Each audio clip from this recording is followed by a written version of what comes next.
أعوذ بالله من الشيطان الرجيم. بسم الله الرحمن الرحيم.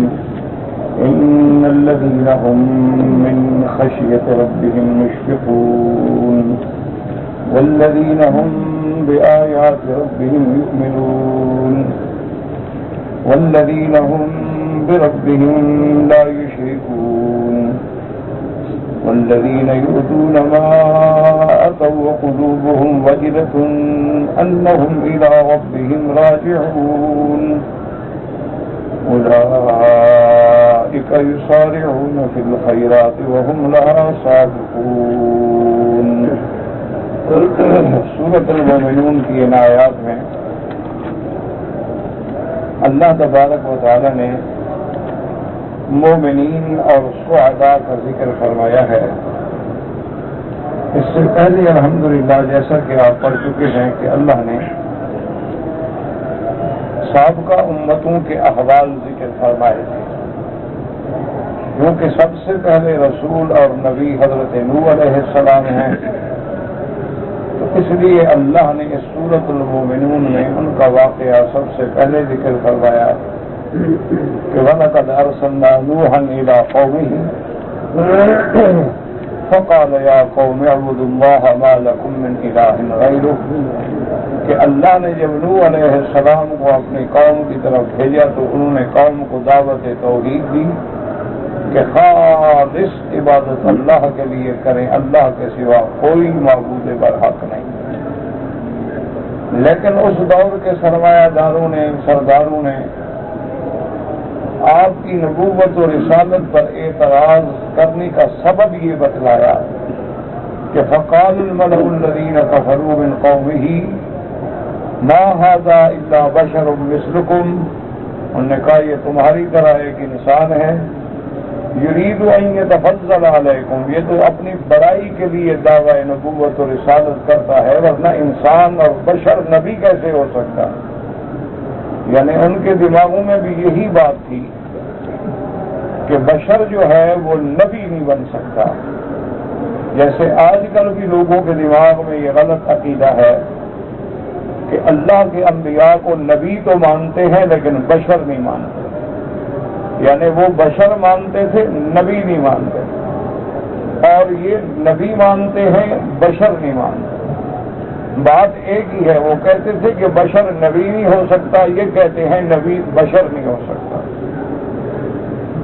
حالانکہ اگر کوئی بشریت کا انکار کرے یا بشریت کا اقرار کرے اور اس کی نبوت کا انکار کرے تو دونوں راستے کفر کے راستے ہیں. ایمان کا راستہ یہ ہے کہ وہ انبیاء کو بشر بھی مانے اور اللہ کا رسول اور نبی بھی مانے. اس کے بعد انہوں نے دوسری بات یہ کی تھی، اپنی دلیل یہ دی تھی کہ وَلَوْ شَاءَ اللَّهُ لَأَنزَلَ مَلَائِكَةً، اگر اللہ چاہتے کہ نبی بھیجنا ہے تو آسمان سے فرشتہ بھیجتے، نہ کہ انسان کو نبی بنا دیتے. تو یہ بھی اعتراض جہالت پر مبنی تھا کہ جب زمین میں فرشتے رہتے نہیں تو فرشتہ نبی کیوں آئے. اس لیے اللہ نے دوسرے مقام پہ یہ واضح فرما دیا کہ قُل لَّوْ كَانَ فِي الْأَرْضِ مَلَائِكَةٌ، اگر دنیا میں آباد فرشتے ہوتے، لَنَزَّلْنَا عَلَيْهِم مِّنَ السَّمَاءِ مَلَكًا رَّسُولًا، تو ہم رسول بھی فرشتہ بھیجتے. لیکن دنیا میں آبادی ہے انس و جن کی، اور جنوں سے انسان افضل ہے، تو اس لیے اللہ نے تمام پیغمبر، تمام رسول حضرت آدم سے لے کر میرے آقا محبوب دو عالم سیدنا محمد مصطفیٰ صلی اللہ علیہ وسلم تک ہر رسول جو ہے وہ بشر میں بھیجا، انسانوں میں بھیجا. اور یہی تو شرف ہے کہ بشر ہو اور پھر سرفراز ہو نبوت و رسالت. اور اس کے بعد وہ کہنے لگے کہ دیکھو کہ نوح علیہ السلام جو ہے نعوذ باللہ ان هو الا رجل به جنۃ، معلوم یہ ہوتا ہے کہ اس پر جنون ہے، زیادہ انتظار کرو، ایک مدت تک یہ فوت ہو جائیں گے تو ان کی دعوت بھی ختم ہو جائے گی. اب نوح علیہ السلام نے اللہ سے دعا کی، قال رب انصرنی بما کذبون، کیا اللہ میری مدد فرما.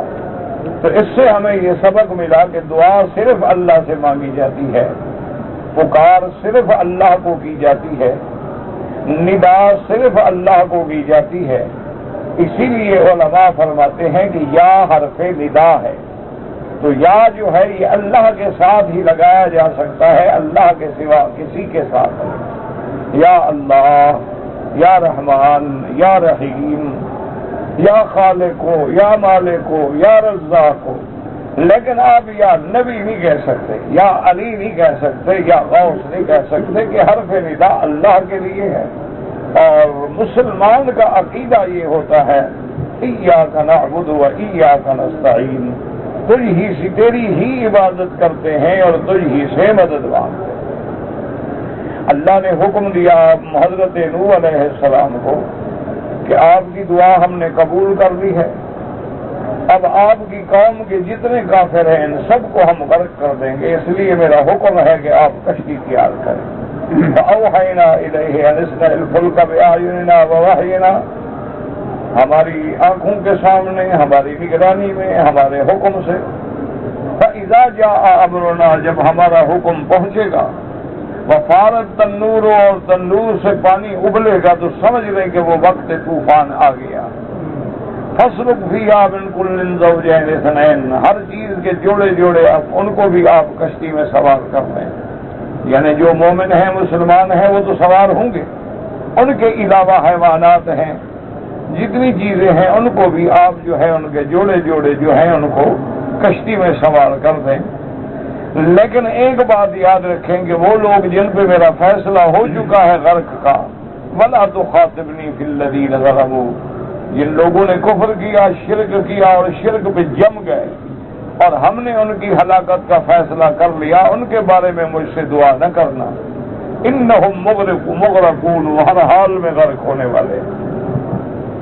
اور اللہ نے اپنے پیغمبر کو یہ بھی تعلیم دی کہ فَإِذَا اسْتَوَيْتَ أَنْتَ وَمَن مَّعَكَ، کہ جب آپ اور آپ کے ساتھی کشتی پہ سوار ہو جائیں تو اللہ تبارک و تعالیٰ سے یہ دعا کریں اور اللہ کا شکر کریں کہ اللہ نے آپ کو نجات دی اور ظالموں کو غرق کیا۔ الحمدللہ الذی نجانا من القوم الظالمین، کہ یا اللہ تیرا شکر ہے کہ تو نے ہمیں ظالم قوم سے نجات دی ہے۔ اور یہ بھی بتلا دیا کہ جب آپ اترنے کا وقت آ جائے اور جب کشتی جودی پہاڑ پہ پہنچ جائے اور آپ زمین پہ اتریں تو اس وقت بھی دعا کریں وَقُلْ رَبِّ أَنزِلْنِي مُنزِلًا مُبَارَكًا وَأَنْتَ خَيْرُ الْمُنزِلِينَ۔ تو اس لیے شریعت میں سنت ہے کہ جب آپ کسی شہر میں داخل ہوں اور شہر کی علامات نظر آئیں تو آپ دعا کریں رَبِّ أَدْخِلْنِي مُدْخَلَ صِدْقٍ وَأَخْرِجْنِي مَخْرَجَ صِدْقٍ وَاجْعَلْ لِي مِن لَّدُنكَ سُلْطَانًا نَصِيرًا۔ اور جب کسی مکان میں، کسی اپنے گھر میں یا کسی دوست کے گھر میں داخل ہوں تو یہ دعا کیا کریں وَقُلْ رَبِّ أَنزِلْنِي مُنزَلًا مُبَارَكًا وَأَنْتَ خَيْرُ الْمُنزِلِينَ۔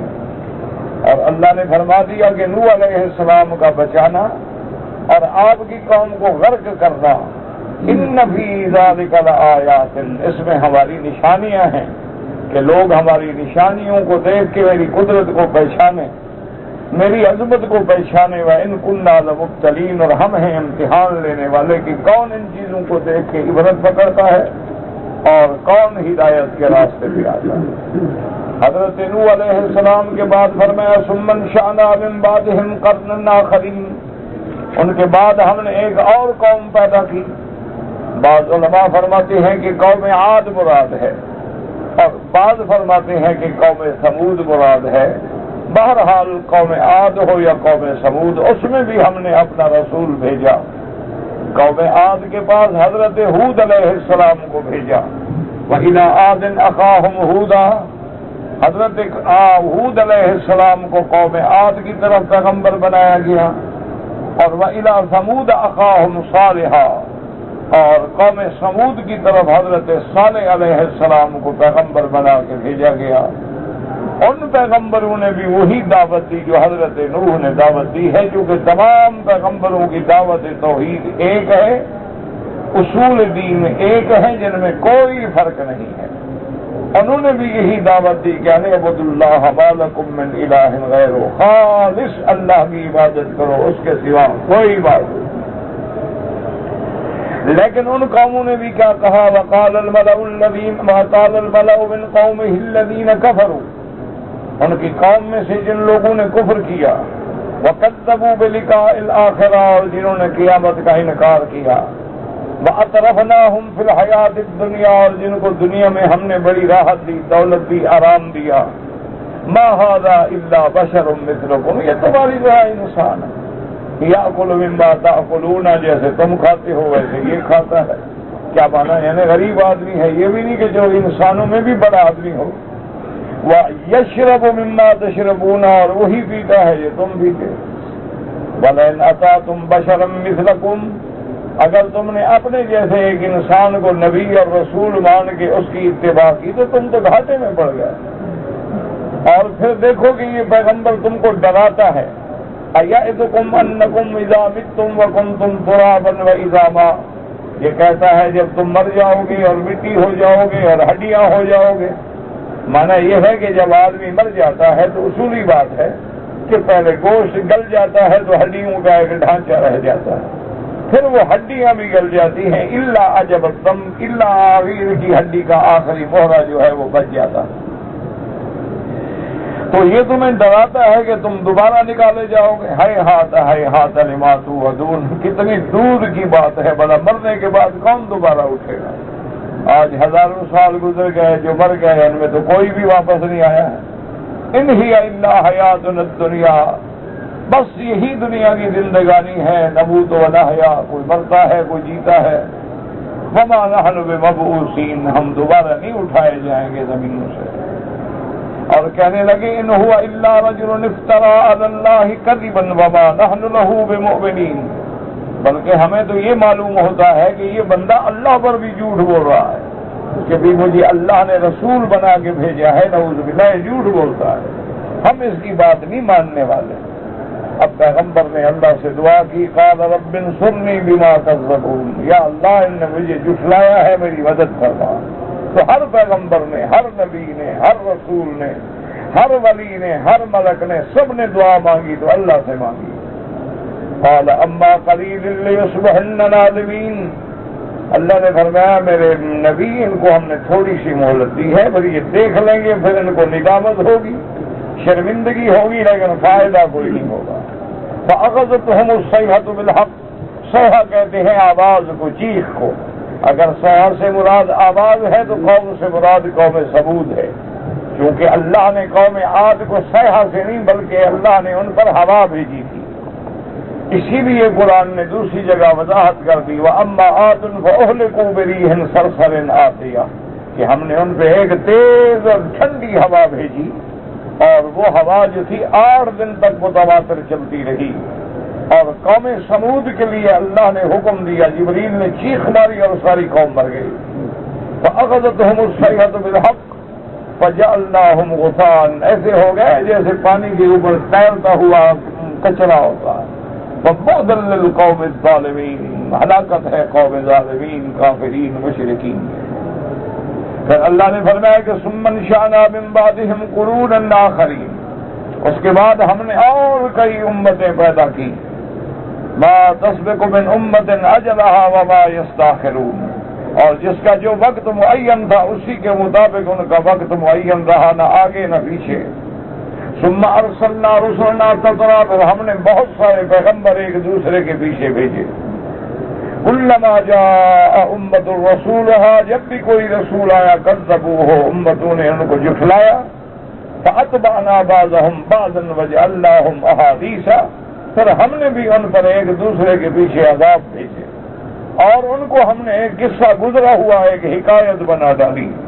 فبعدا لقوم لا یؤمنون، ہلاکت ہے اس قوم کے لیے جو ایمان نہیں لاتے۔ اس کے بعد پھر اللہ نے سیدنا موسیٰ علیہ السلام، ہارون علیہ السلام کا واقعہ بیان فرمایا۔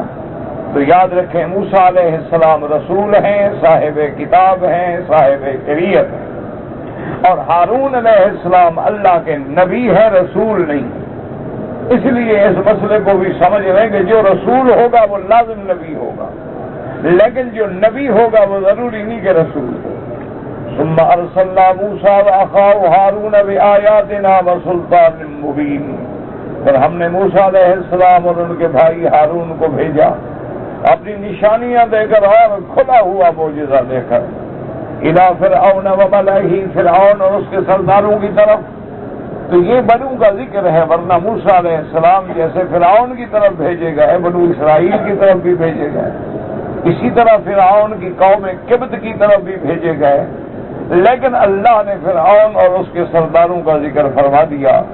فرمایا جب وہ ان کے پاس آئے فاستکبروا وکانوا قوما عالین، انہوں نے تکبر کیا اور تھے بھی بڑائی کرنے والے.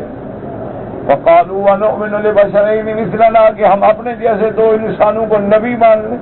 بھلا انسان بھی کبھی نبی بن سکتا ہے؟ نبی تو نور ہوتا ہے، وہ اللہ کے نور کا ٹکڑا ہوتا ہے، انسان کیسے نبی بن گیا؟ یہی اعتراض اس دور کے ہر دور کے کفار کو تھا. وقالوا ونؤمن لبشرین مثلنا وقومهما لنا عابدون، ہم ان دو انسانوں کو نبی اور رسول مان لیں تو ہم ان کے تابع ہو گئے، حالانکہ ان کی قوم تو ہماری غلام ہے، تو ہم ان کی غلامی کیسے اختیار کریں؟ فکذبوہما، انہوں نے ان دونوں پیغمبروں کو جھٹلایا. فکانوا من المہلکین، نتیجہ کیا نکلا کہ اللہ نے اس قوم کو بھی ہلاک کر ڈالا.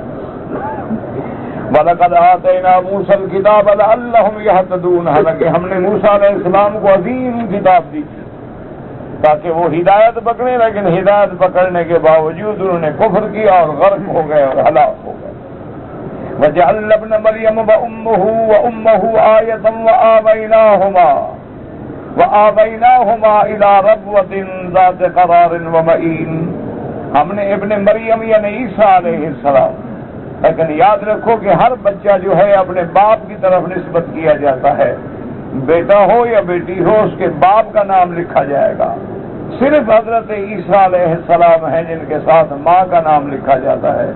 اس کی وجہ یہ ہے کہ حضرت عیسیٰ کو اللہ نے بغیر باپ کے پیدا فرمایا، اس لیے فرمایا وَجَعَلْنَا ابْنَ مَرْيَمَ وَأُمَّهُ آیَةً، ہم نے حضرت ابن مریم یعنی حضرت عیسیٰ علیہ السلام اور ان کی اماں کو اپنی قدرت کی نشانی بنا دیا کہ ہم چاہیں تو آدم کو بغیر کسی مرد و عورت کے پیدا کر دیں، اور اگر ہم چاہیں تو بی بی حوا کو مرد سے پیدا کر دیں، اور اگر ہم چاہیں تو جوڑوں سے پیدا کر دیں، اور اگر ہم چاہیں تو عورت ہو اور مرد نہ ہو انسان پیدا کر دیں. تو میری قدرت کی نشانیاں ہیں. وَآوَيْنَاهُمَا إِلَىٰ رَبْوَةٍ، ہم نے ان کو ایک اونچے ٹیلے پہ پناہ دی.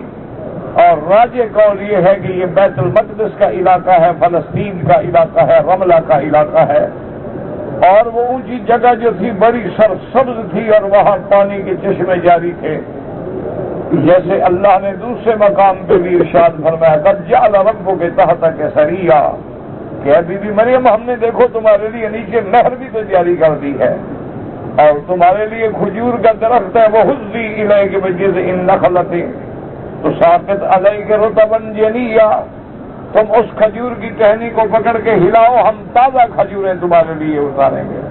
تو یہ بھی نشانی تھی کہ بغیر موسم کے اگر کھجوریں اتر سکتی ہیں تو بغیر شوہر کے اللہ بی بی مریم کو بچے دینے پہ بھی قادر ہے. اللہ تبارک و تعالی نے حضرت عیسیٰ علیہ السلام کو رسول بنایا، نبی بنایا، لیکن ان کی بھی قوم نے تکذیب کی اور ان کو بھی قتل کرنے کی کوشش کی. لیکن اللہ نے اپنی قدرتوں سے سیدنا عیسیٰ ابن مریم کو مال روح والجسد حیا، آپ کو زندہ حالت میں اللہ نے آسمانوں پہ اٹھا لیا. وہ آسمانوں پہ زندہ موجود ہیں اور قیامت سے پہلے وہ اتریں گے.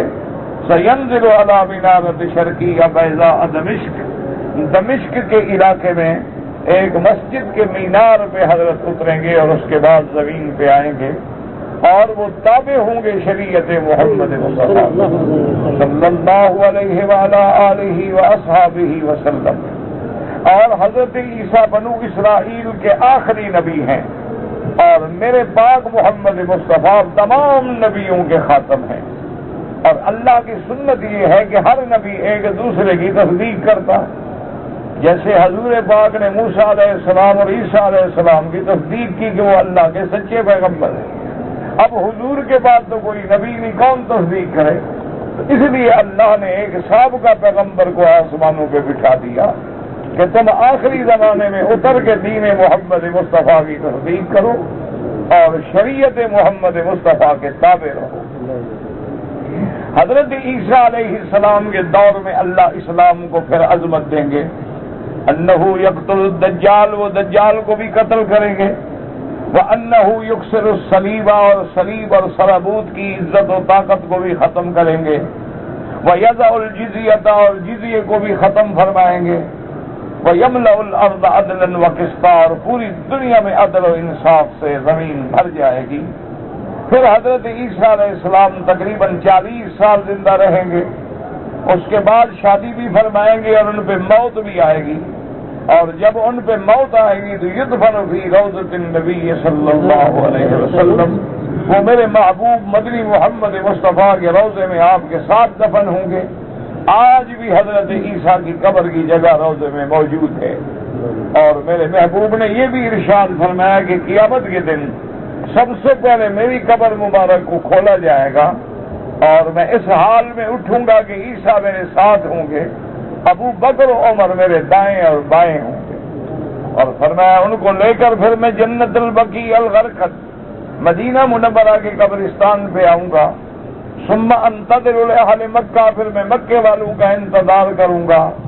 اور اس کے بعد حضور نے فرمایا کہ جب مکے والے آ جائیں گے تو اجعلہم علی یمینی، مکے والوں کو میں اپنے داہنی طرف رکھوں گا اور مدینے والوں کو اپنے بائیں طرف رکھوں گا.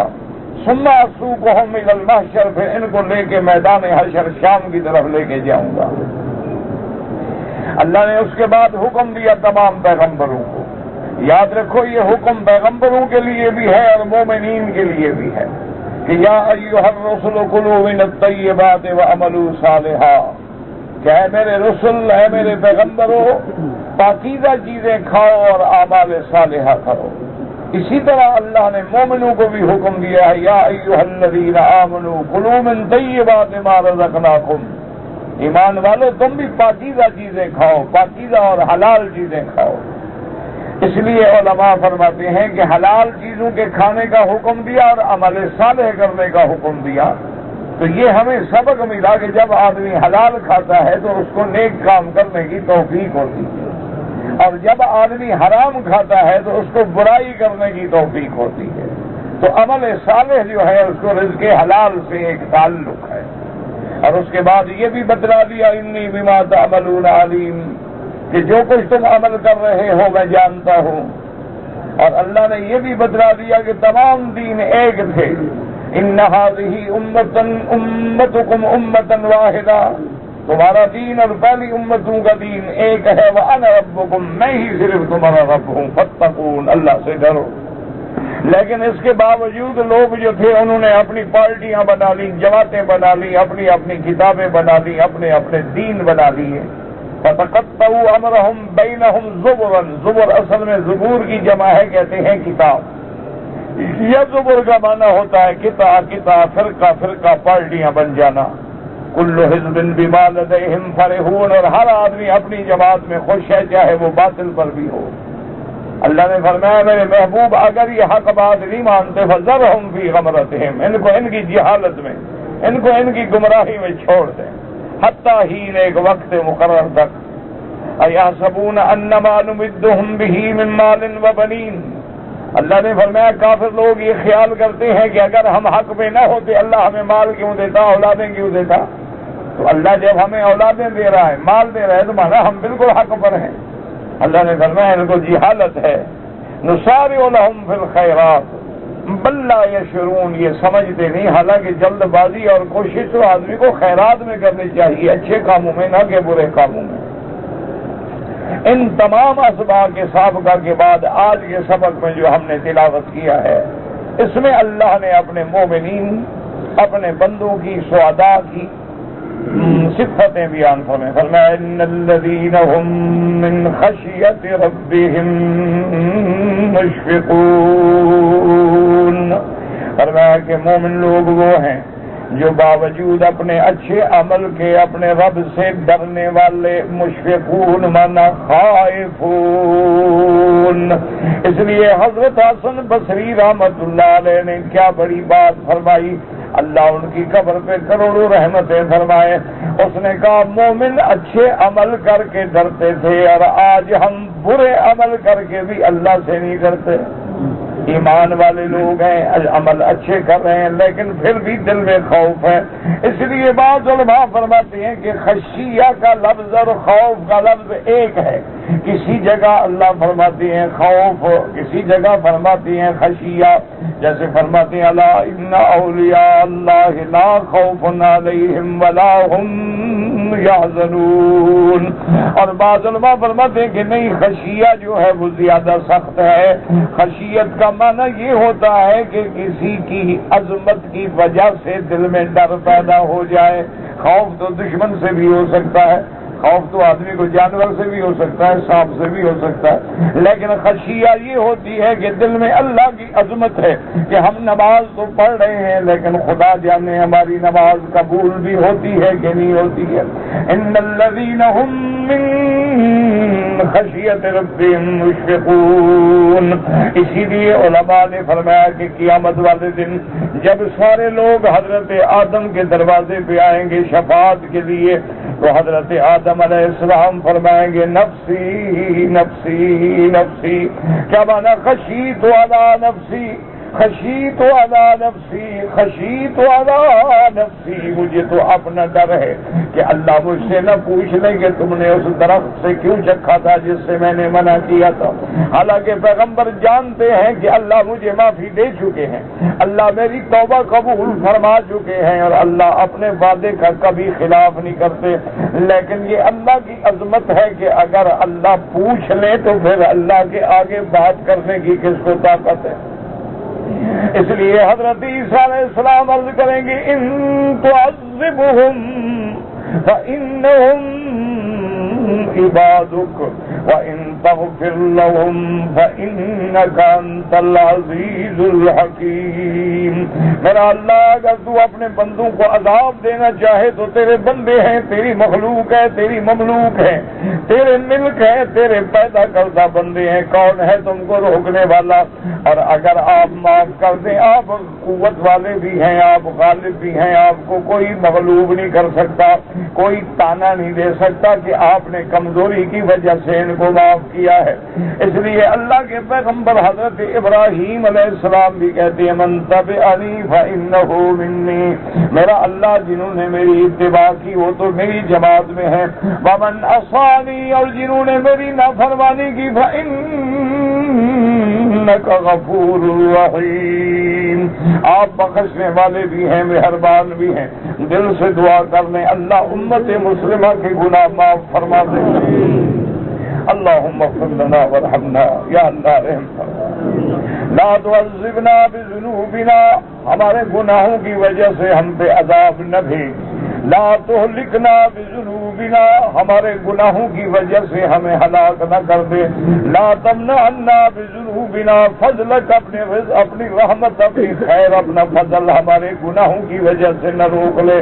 یا اللہ آج تیرے نام لیوا ہم جیسے بھی ہیں بڑے مشکل دور میں ہیں، رحمت کے فیصلے فرما۔ اس لیے علماء نے لکھا ہے کہ سب سے بڑی دعا آدمی اللہ سے ہی مانگے، اسألک العفو والعافیہ، اور اسی طرح رب اغفر وارحم وانت خیر الراحمین۔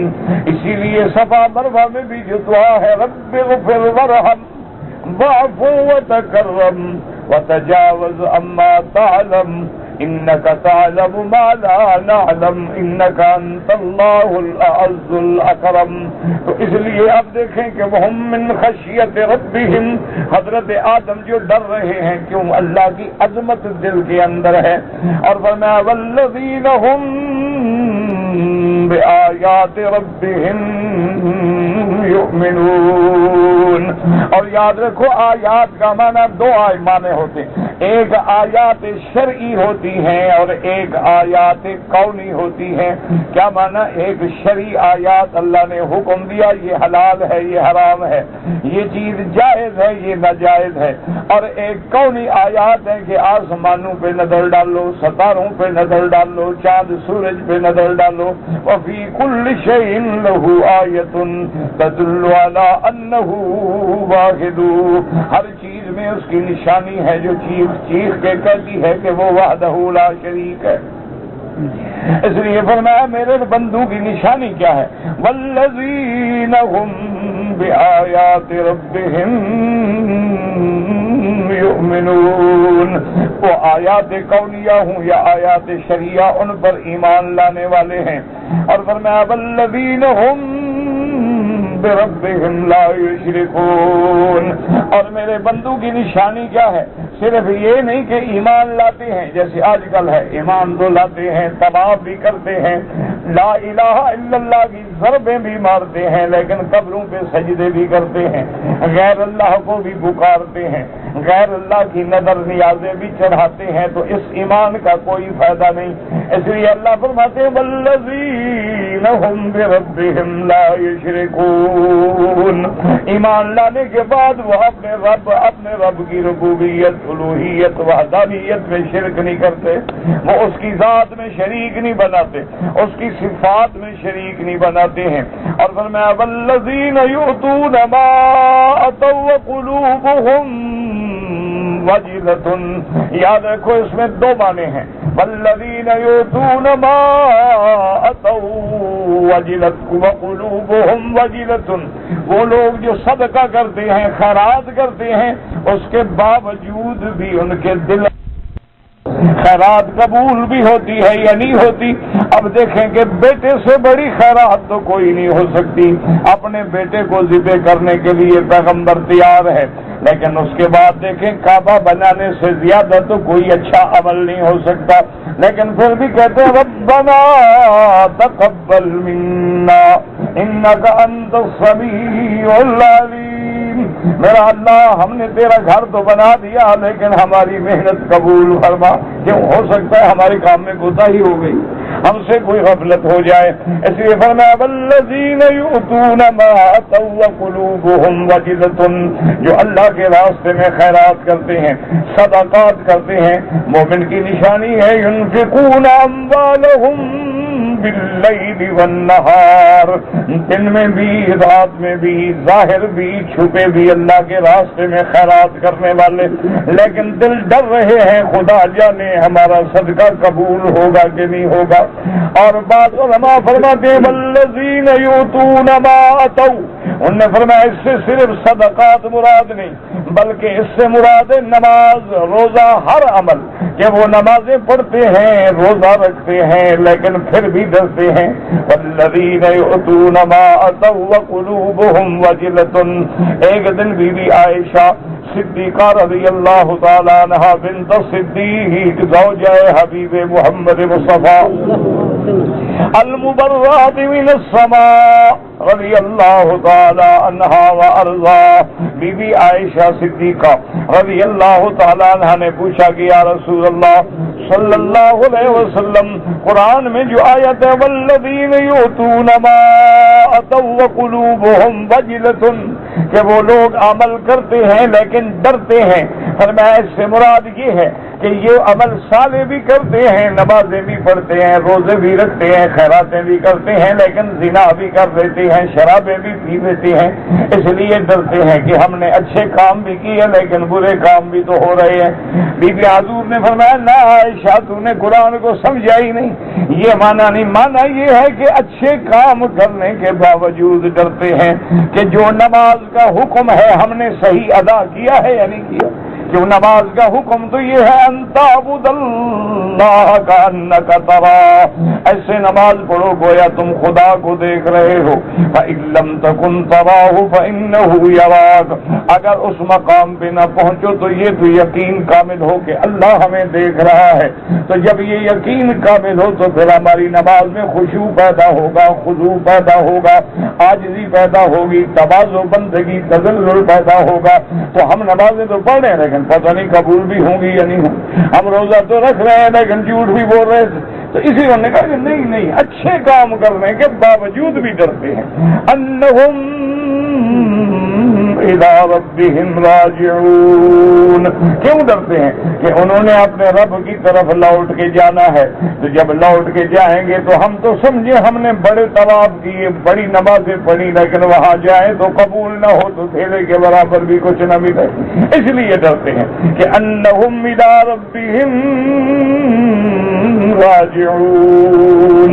فرمایا اولئک یسارعون فی الخیرات، یہ میرے ایمان والے بندے، میرے مومن بندے، یہ وہ لوگ ہیں جو بھلائی کے کاموں میں سبقت کرتے ہیں، جیسے تاجر تجارت میں سبقت کرتا ہے، کاروباری کاروبار میں سبقت کرتا ہے، ذمہ دار ذمہ داری میں سبقت کرتا ہے کہ میرا فصل بڑھ جائے، میرا کھیت بڑھ جائے، میرا کاروبار بڑھ جائے، یہ نیکی کے کاموں میں سبقت کرتے ہیں کہ اللہ کرے میری نیکی بڑھ جائے، میری عبادت بڑھ جائے، میری ریاضت بڑھ جائے۔ اولئک یسارعون فی الخیرات وہم لہا سابقون، اور یہ محنت کر کے نیکی کے کاموں کے اندر یہ جلدی کر کے، اللہ نے فرمایا یہ وہ لوگ ہیں جو سبقت بھی کرنے والے ہیں، سب سے پہلے کامیاب ہونے والے ہیں۔ تو اللہ نے ان آیات مبارکہ میں اپنے ایمان والے بندوں کی صفتیں ذکر فرمائی ہے۔ دعا کریں اللہم اجعلنا منہم، اللہم اجعلنا من السعداء ولا تجعلنا من الاشقیاء، اللہم کن بنا رؤوفا رحیما ولا تجعلنا شقیا ولا محروما۔ اور دل سے دعا کریں کہ پورے عالم میں اور اسلامی ملکوں میں بھی آج مدارس پہ، مساجد پہ اللہ کے نام لیواؤں پہ بڑا مشکل وقت آ گیا ہے۔ دعا کریں اللہ مدد فرما دے۔ بس ہمارے پاس تو اللہ سے مانگنے کے سوا کچھ ہے ہی نہیں، نہ اسباب ہیں نہ وسائل ہیں، بس صرف ایک دعا ہے کہ اس سے فریاد کرتے ہیں کہ سلاح المؤمن الدعا۔ حضور نے فرمایا مومن کا سب سے بڑا ہتھیار دعا ہے، کہ جب وہ دل سے دعا کرتا ہے نا تو اللہ کبھی چاہے تو اپنی تقدیر بھی روک دیتے۔ اللہ اکبر۔ کہتے ہیں جی ہمارے ملک میں داڑھی والوں کو پکڑتے ہیں، یہ ہر جگہ ہو گیا، مشکل وقت آ گیا ہے۔ اصل میں میرا بھائی مشکل یہ ہے کہ اس وقت یہ تصور بنا دیا گیا ہے کہ جنگ جو ہے وہ اسلام کے خلاف، تو جن آدمیوں کی اسلام کے مطابق شکل ہوگی لہذا وہ دشمن ہوگا، اور کچھ ہمارا طبقہ جو ہے نوجوانوں کا، جذباتی قومیں جو ہیں ان کی بھی غلطی ہے کہ وہ اس انداز میں کفر سے ٹکرا رہے ہیں کہ جو نہ معقول ہے اور نہ مشروع ہے، اس کا فائدہ جو ہے وہ دشمن اٹھا رہا ہے کہ دیکھو مسلمانوں نے یہ کر دیا، یہ کر دیا، یہ کر دیا، یہ کر دیا۔ حالانکہ چاہیے یہ تھا کہ امت اسلام کے علماء، مفکرین، مدبرین، بڑے بڑے اسکالر، بڑے بڑے پڑھے لکھے لوگ جن کو اللہ نے علم دیا، قلم دی، طاقت دی، وہ میدان میں مل کے کفر کا مقابلہ کرتے اور بتلاتے کہ کفر ظالم ہے یا اسلام ظالم۔ اس سے رائے عامہ جو ہے وہ آپ کے حق میں ہوتی۔ یہ کوئی بہادری نہیں ہوتی کہ کسی جگہ آدمی بم بلاسٹ کر دے، بے گناہ مارے جائیں جن سے نہ آپ کی دشمنی ہے نہ ان کا کسی واقعے سے تعلق ہے۔ اس کی تو نہ اسلام اجازت دیتا ہے اور نہ یہ مقابلے کا طریقہ۔ مقابلے کا طریقہ یہ ہے کہ آپ اپنے دین کی دعوت پہ دب جائیں اور معذرت نہیں۔ ساری قوم نے میرے مدنی کی مخالفت کی لیکن حضور اپنے مقام پہ کھڑے رہ کے نہیں، یعنی کافروں نے کون سا لالچ ہے جو میرے مدنی کو نہیں پیش کیا؟ دیکھیں نا، کفر ہمیشہ خریدتا ہے، آج بھی خریدتا ہے، اور ہمارا مولوی بھی بکتا ہے، پیر بھی بکتا ہے، ہر پڑھا لکھا بندہ بھی بکتا ہے۔ اس وقت بھی کفر نے ہر بار استعمال کیا کہ یا رسول اللہ اگر آپ کو اقتدار کی ضرورت ہے ہم آپ کو مکے کا سردار مانتے ہیں، اگر آپ کو کسی گھرانے کی کسی لڑکی سے شادی کی تمنا ہے تو آپ اشارہ کریں، ہم تمام قریش اپنی نوجوان حسین بیٹی آپ کے قدموں پہ نچھاور کرنے کے لیے تیار ہیں، اور اگر آپ کو دولت کی ضرورت ہے ہم سارے سردار مل کے آپ کے قدموں میں دولت کا ڈھیر لگا دیتے ہیں، اور اگر نعوذ باللہ نعوذ باللہ آپ پہ کوئی ذہنی کوئی سائیکولوجیکل افیکٹ ہے تو ہم آپ کا علاج کرانے کے لیے تیار ہیں۔ حضور نے فرمایا قریشیوں سنو، اگر سورج میرے داہنے ہاتھ پہ رکھ دو، چاند میرے بائیں ہاتھ پہ رکھ دو، یعنی ساری دنیا کی سلطنت کی چابیاں مجھے دے دو، میں ٹھوکرا کے چھوڑ سکتا ہوں، اللہ کی توحید کی دعوت نہیں چھوڑ سکتا۔ یہ ہے کامیابی کا راز۔ کامیابی کا راز یہ نہیں ہے کہ آپ جناب ایک گاڑی اڑا دیں، ایک بس اڑا دیں، کسی بندے کو مار دیں، کسی رکشے والے کو مار دیں، یہ کوئی مقابلہ ہے؟ یہ مقابلہ نہیں ہوتا ہے۔ آپ علم سے بات کریں۔ میں نے آپ سے شاید پہلے بھی کہا ہو کہ مجھ سے بڑے اہم ترین لوگوں نے ایک سوال کیا کہ جی قرآن پاک تو لوگوں کو ابھارتا ہے مارنے کے لیے کہ جہاد کرو اور مارو اور مارو اور مارو اور ان کی لڑکیوں کو لونڈیاں بنا لو اور ان کی دولت کو مال غنیمت بنا لو اور کامیاب ہو جاؤ گے تو غازی کہلاؤ گے اور مر جاؤ گے تو شہید کہلاؤ گے۔ تو جب قرآن خود ابھار رہا ہے تو اس لیے کیا یہ بہتر نہیں ہوگا کہ قرآن میں جتنی آیات جہاد ہیں سورۃ الانفال میں اور سورۃ البراءہ میں ان کو حذف کر دیا جائے؟ میں نے اس کی بات سنی، میں کہا بالکل ٹھیک ہے، آپ بڑی اچھی بات کہہ رہے ہیں۔ اچھا وہ پوچھنے والے چونکہ مسلمان تو تھے نہیں، ان کو اگر میں اب سمجھاتا کہ جہاد کیا ہوتا ہے اور احکام کیا ہیں اور شرائط کیا ہیں تو وہ تو جب قرآن کو نہیں مانتے تو جہاد کو کیا مان لیتے ہو؟ میں نے اس کو کہا، میں نے کہا مجھے ایک بات بتائیں کہ بخت و نصر نے ایک دن میں 70,000 یہودیوں کو مسجد اقصی میں قتل کیا ہے، یہ تاریخ ہے، ٹھیک ہے؟ نے کہا ٹھیک ہے۔ نے کہا نازیوں نے، ہٹلر نے اپنے دور میں 6 لاکھ یہودیوں کو گیس چیمبر کے ذریعے ہلاک کر ڈالا، یہ بات ٹھیک ہے؟ نے کہا ٹھیک ہے۔ نے کہا پہلی جنگ میں 2 کروڑ آدمی مارے گئے، یہ بات ٹھیک ہے؟ نے کہا ٹھیک ہے۔ جنگ دوم میں 10 کروڑ آدمی ہلاک ہوئے، یہ بات ٹھیک ہے؟ انہوں نے کہا ٹھیک ہے۔ میں نے کہا آپ نے چنگیز خاں اور تاتار اور ہلاکوں کا فتنہ پڑا ہے جو مینار بناتے تھے انسانوں کی کھوپڑیوں کا اور برے عالم کو تباہ و برباد کر ڈالا، یہ بات تاریخ بتاتی ہے، ٹھیک ہے؟ انہوں نے کہا جی ٹھیک ہے۔ میں نے کہا سب نے قرآن پڑھا تھا،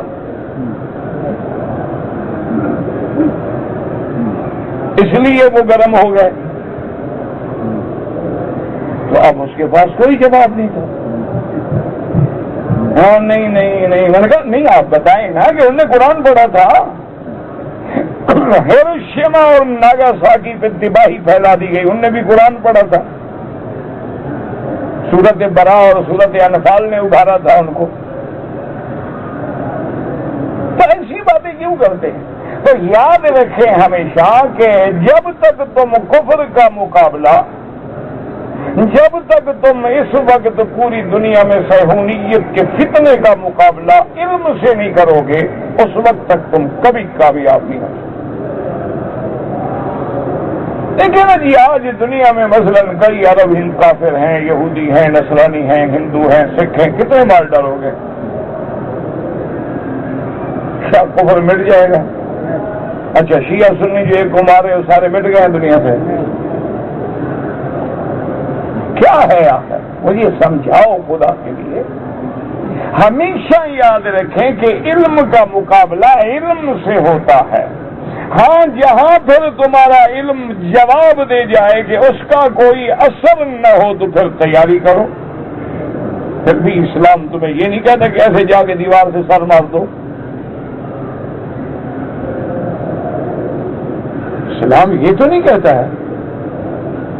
اسلام نے تو ہر جگہ تمہیں درس دیا ہے کہ ان اللہ لا يحب المفسدین۔ اسلام نے تو تمہیں درس دیا ہے واللہ لا يحب الفساد۔ آج بھی اگر ایمان سے کہیں مدارس حنفی ہوں، شافعی ہوں، مالکی ہوں، حنبلی ہوں، ان میں کیا پڑھایا جاتا ہے؟ یہ حدیث پڑھائی جائے گی، ٹھیک بات ہے۔ اچھا حدیث میں کون سی کتابیں پڑھائی جائیں گی؟ سیاستہ۔ تفسیر میں کون سی کتابیں پڑھائی جائیں گی؟ تفسیر جلالین یا بیضاوی یا نصفی۔ فقہ میں اگر حنفی فقہ ہے تو کیا پڑھایا جائے گا؟ بھی ان کو ہدایہ فتح القدیر پڑھایا جائے گا، شافعی فقہ ہے کتاب الام پڑھائی جائے گی، اگر حنبلی فقہ ہے تو مغنی پڑھائی جائے گی، یعنی یہ کتابیں پڑھائی جائیں گی۔ آج ٹھنڈے دل سے بیٹھ جاؤ، کیا ان کتابوں میں کسی کتاب میں کسی امام نے، کسی ولی نے، کسی بزرگ نے، کسی مفسر نے، کسی محدث نے یہ سبق دیا ہے کہ جا کے بے گناہ لوگوں کو مارو؟ تو پھر مدارس کیا کر رہے ہیں؟ اس میں مدارس کا کیا قصور ہے؟ اور اگر کسی جگہ کوئی نوجوان کسی بھی جگہ کسی ایسے جذبات کا شکار ہو جاتا ہے، اس کا تم تجزیہ کرو، تحلیل کرو کہ شکار کیوں ہوا۔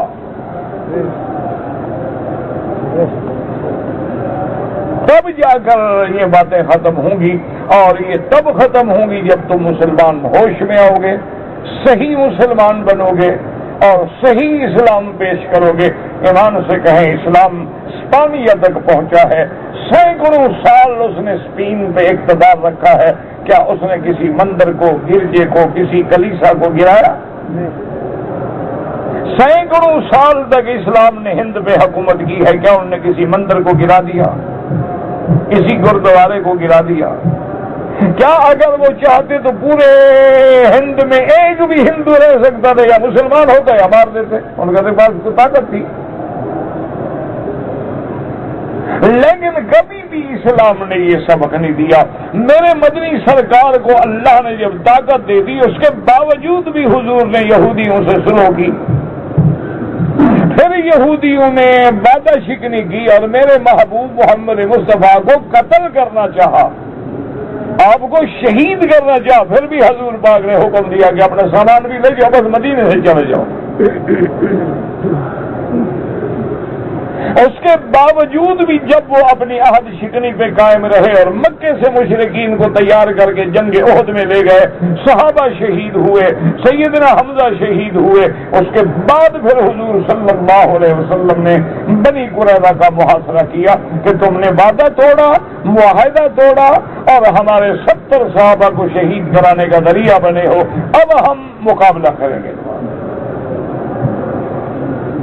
ورنہ اسلام نے تو کبھی کسی کو نہیں ستایا، اسلام تو سلامتی کا مذہب ہے، ایمان تو امن کی علامت ہے۔ جب وفد آیا نصارہ کا نجران سے، انہوں نے کہا حضور ہم آپ سے بات کرنا چاہتے ہیں، انہوں نے فرمایا یہی تو میں چاہتا ہوں۔ جب وہ لاجواب ہو گیا، انہوں نے فرمایا اچھا ایسا کرو، تمہارے پاس دلائل نہیں ہے لیکن آؤ میدان میں نکل کے کھڑے ہو جاتے ہیں، تم بھی اپنے بیوی بچے لے آؤ، میں بھی لے آتا ہوں، اللہ سے دعا کرتے ہیں کہ جو غلط ہو اللہ اس کو اسی وقت زمین میں غرق کر دے۔ آؤ نکل آؤ، ندعو ابناءنا وابناءکم وانفسنا وانفسکم ثم نبتہل فنجعل لعنت اللہ علی الکاذبین۔ اللہ کے آگے پھر ہم حاضری کریں گے، اللہ جو جھوٹا ہے اس پہ لعنت کر۔ اور رات کو انہوں نے مشورہ کیا، عبد المسیح نے سارے اپنے راہبوں کو بلا کے انہوں نے کہا بات سنو، اللہ کا نبی سچا ہے، اگر مقابلے پہ نکل کے تم نے دعا کی تو تم برباد ہو جاؤ گے۔ اور حضور نے بھی فرمایا کہ واللہ ہے، مجھے خدا کی قسم ہے، آج اگر میرے مقابلے پہ نکلتے تو اسی وادی میں اللہ ان کو آگ لگا کے بھسم کر دیتے۔ انہوں نے کہا جی ہم مقابلہ نہیں کرتے، تو آپ نے فرمایا ٹھیک ہے، تو پھر انہوں نے کہا جی ہم سلح کرتے ہیں، ہم باقاعدہ جزیہ دیں گے، آپ ہماری حفاظت سے ہاں ٹھیک جاؤ، کوئی جھگڑا نہیں۔ باقی میرا بھائی دنیا میں واقعات، حضرت علی بی بی عائشہ میں جنگ ہو گئی، کتنے ہزار صحابہ شہید ہوئے، یعنی صرف حضرت علی کے دور میں جنگیں پڑے تو 1 لاکھ سے اوپر لوگ شہید ہو گئے۔ تو یہ تو حالات ہیں، دشمن لڑاتے ہیں، دشمن ایسے حالات پیدا کر دیتے ہیں کہ مسلمان بھی لڑ جاتے ہیں۔ تو اس لیے ہمیشہ بہرحال جو بھی کچھ ہو رہا ہے وہ بڑا غلط ہے، نہ اوپر والے کچھ سوچ رہے ہیں نہ نیچے والے سوچ رہے ہیں۔ دعا کریں اللہ مثبت سوچ دے، صحیح سوچ دے اور اللہ ہمیں صحیح راستے پہ چلائے، اللہ ہمارے گناہ معاف کر دے اور اللہ تبارک و تعالی اپنے نام لیواؤں کی خود حفاظت فرمائے۔ کہتے ہیں کہ لیموزین کی جو مزدوری کرتے ہیں، گاڑیاں کرائے پہ چلاتے ہیں، یہ غلط ہے، یہ ٹیکس کیوں غلط ہے؟ کرائے پہ گاڑی لی ہے تم نے، کیا غلط ہے؟ کوئی غلط نہیں، بالکل حلال۔ کہتے جی جنت میں حوریں جو ہیں سب کو ملیں گی یا صرف شہید کو ملیں گی؟ وہ بس سب کو ملیں گی، تم کیوں فکر کر رہے ہو؟ یہاں جو ملی ہیں کافی نہیں؟ ایک حور کافی ہے انشاءاللہ، وہ تو خیر پاک حوریں ہوں گی، ستائیں گی نہیں، ورنہ تو یہ ایک حور ہی کافی ہے انشاءاللہ۔ اس لیے عرب مثال دیتے ہیں، دو شادیوں کو کہتے ہیں بین النارین، یہ آدمی دو آگوں کے درمیان میں پھنسا ہوا ہے، ادھر بھی آگ ادھر بھی آگ۔ بہرحال اللہ خیر کرے۔ اماں حوا کی قبر جدہ میں ہے، مجھے اپنی ماں کی قبر نہیں ملتی تو میں اماں حوا کی کہاں سے ڈھونڈ لیں؟ ایسے لوگوں نے مشہور کر رکھا ہے، اللہ عالم۔ عجیب ہے، ایک انہوں نے ڈیکوریشن بنایا، ایک بڑا سائیکل بنایا ہے، تو لوگوں نے مشہور کر دیا حضرت آدم کا سائیکل ہے، ہمارے آج اس کا بھی حاضر زیادہ ہو، قربانی ہو سکتے، ہاں ہو سکتی ہے۔ دانت گرنا لازم، گرنے کا معنی نہیں ہوتا، معنی یہ ہے کہ جب 2 سال مکمل ہوں اور تیسرے میں پاؤں ہو، اونٹ کے 5 سال مکمل ہوں اور چھٹے میں پاؤں، یہ ضروری نہیں کہ بڑے دانت گرائے ہیں اس کے۔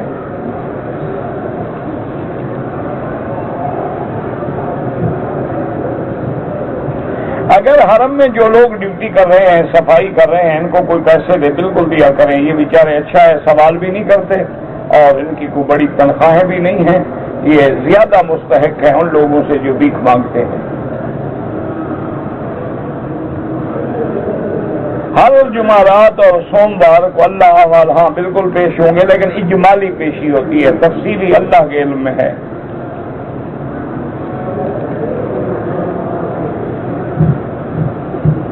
ایک آدمی عمرے پہ پاکستان سے آیا تھا، طواف کرنے کے بعد اس نے سر مڈا لیا، احرام اتار دیا، معلوم نہیں تھا، اس کے بارے میں اس کو ایک دم پڑ گئی کیونکہ اس نے صفا مروہ چھوڑ دی اور بال پہلے مڈا دیے۔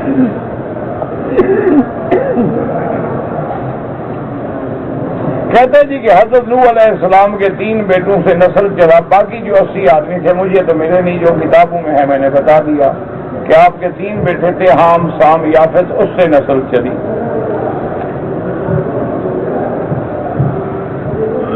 اگر نفلی نماز میں سجدے کی آیت آ جائے، سجدہ کریں،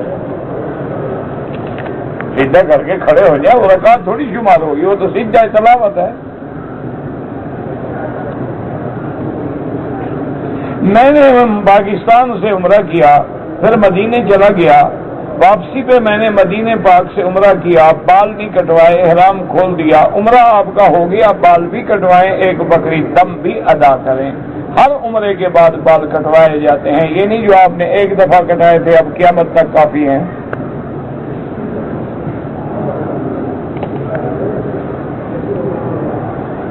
کہتے جی کہ رمضان شریف میں مکہ شریف، بیت اللہ میں اور مسجد نبوی میں تراویح کی کتنی رکعتیں پڑھی جاتی ہیں؟ 20 رکعت پڑھی جاتی ہیں۔ ابھی آپ انہی جھگڑوں میں پڑے رہیں گے۔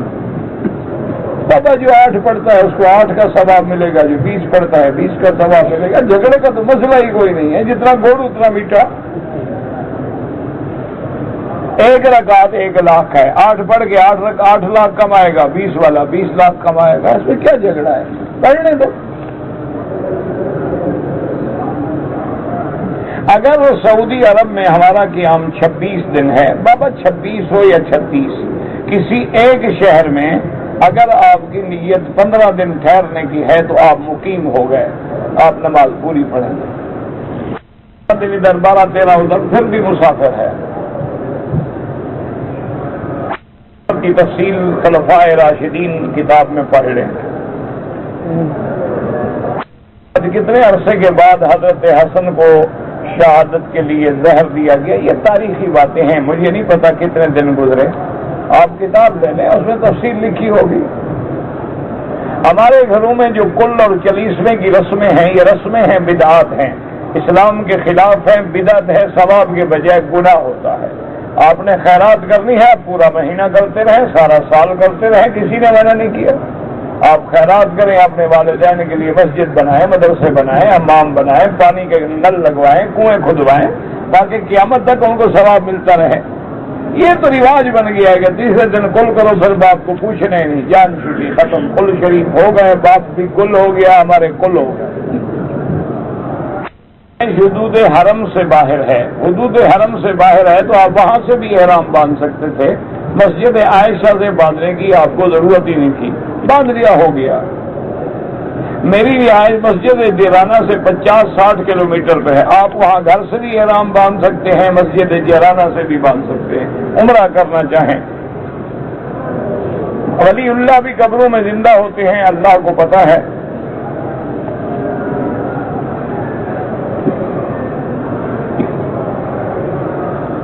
حضور صلی اللہ علیہ وسلم نے فرمایا کہ سفر میں سنتیں معاف ہیں، تو عمرے والے لوگ جو ہیں مسافر ہیں، آپ بالکل معاف ہیں، اس میں کوئی شک ہی نہیں، لیکن اگر کوئی پڑھنا چاہے تو اللہ ثواب دیں گے۔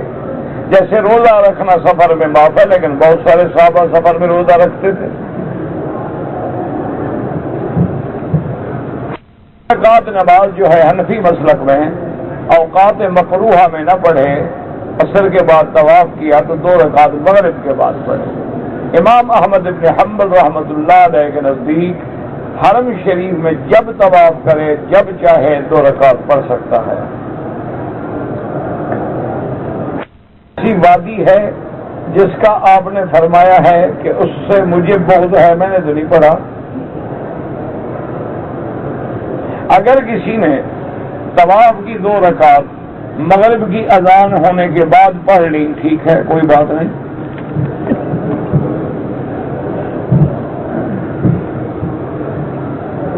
میری جیب میں سورت مزمل ہے تو اس کے ساتھ میں حمام جا سکتا ہوں، نہیں جا سکتے ہیں؟ کہتے جی کہ آپ حرم شریف میں صبح کا درس جو ہے وہ بھی عربی کے بجائے اردو میں دیا کریں، کیوں؟ عربوں کا کوئی حق نہیں ہے جنہوں نے ہمیں درس دینے کی اجازت دی ہے، ان کا حق نہیں ہے، صرف ہمارا حق ہے۔ تو ایسا کیوں نہ کرو گے؟ تم عربی سیکھ لو، حضور کی بھی زبان ہے، قرآن کی بھی زبان ہے، جنت کی بھی زبان ہے۔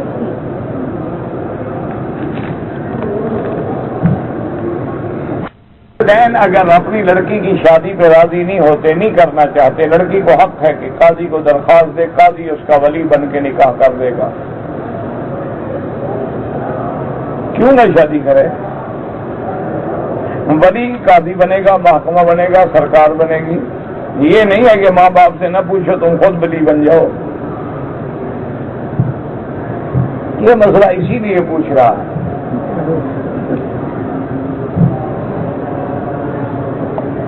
اللہ کے بندے، ورنہ کون انسان ہے جو اپنی لڑکیوں کے رشتے پہ راضی نہیں ہوگا؟ ہاں یہ تو ہو سکتا ہے کسی ایک جگہ راضی نہ ہو، یہ تو نہیں ہو سکتا کہ مطلقاً راضی نہ ہو۔ شرعی لحاظ سے لڑکی یا لڑکے کی شادی کا کیا طریقہ ہے؟ آج کل جو مہندی اور سیرا بندی یہ سب بدعت ہیں، ہندو کی رسمیں ہیں، اس کا اسلام سے کوئی تعلق نہیں، بس نکاح رخصتی۔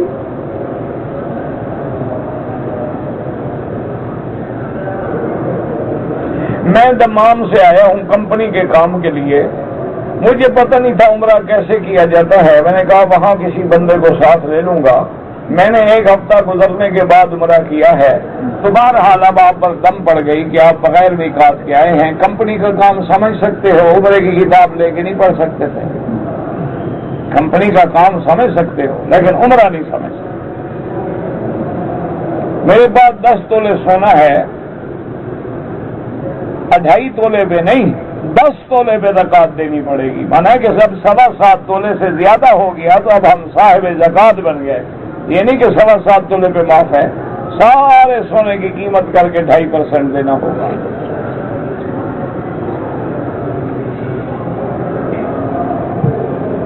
اگر میں نماز پڑھ کے جا رہا تھا، اتفاق سے میرا پاؤں قرآن پہ آ گیا، کوئی بات نہیں، استغفار کریں، آپ کی نیت تھوڑی تھی قرآن کی توہین کی، غلطی سے آ گیا، اللہ معاف کرے۔ میری بیوی نماز نہیں پڑھتی، اولاد جوان ہے، میں خود نماز کا پابند ہوں، تمہاری اولاد تو جن رہی ہے، صرف نماز والی بات نہیں مانتی، یہ کیسے ہو سکتا ہے؟ مانا یہ ہے کہ تم اس کو نماز کے لیے کہتے نہیں، تم سختی سے کہو نماز کے لیے، اس کو نماز پڑھنی ہوگی، ورنہ امام احمد بن حنبل تو فرماتے ہیں ایک نماز چھوڑے وہ کافر ہو گئی، تمہارا نکاح بھی ختم ہو گیا۔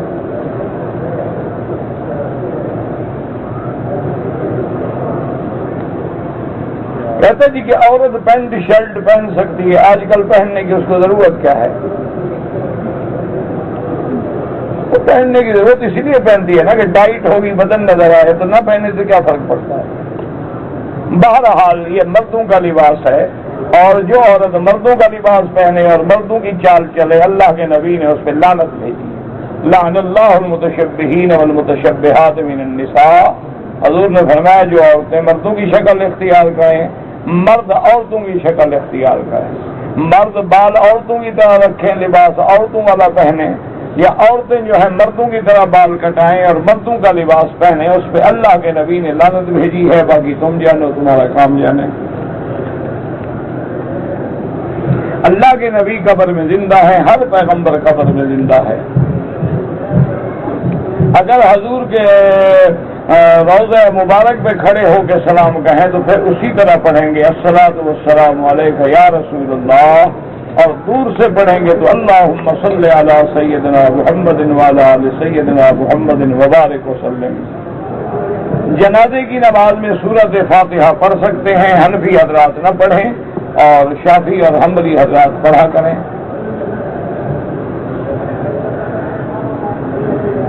کہتے جی کہ قبروں پر جو سجدہ کرتے ہیں اس کے لیے نیت کی ضرورت ہوتی ہے یا نہیں ہوتی ہے؟ جب نیت نہ ہو تو گردن جھکاؤ گے کیوں؟ نیت تھی تو گردن جھکی نا۔ اچھا پھر اگر نیت نہ ہو، آپ نے کبھی اس ڈبے کو سیدھا کیا ہے؟ کیوں؟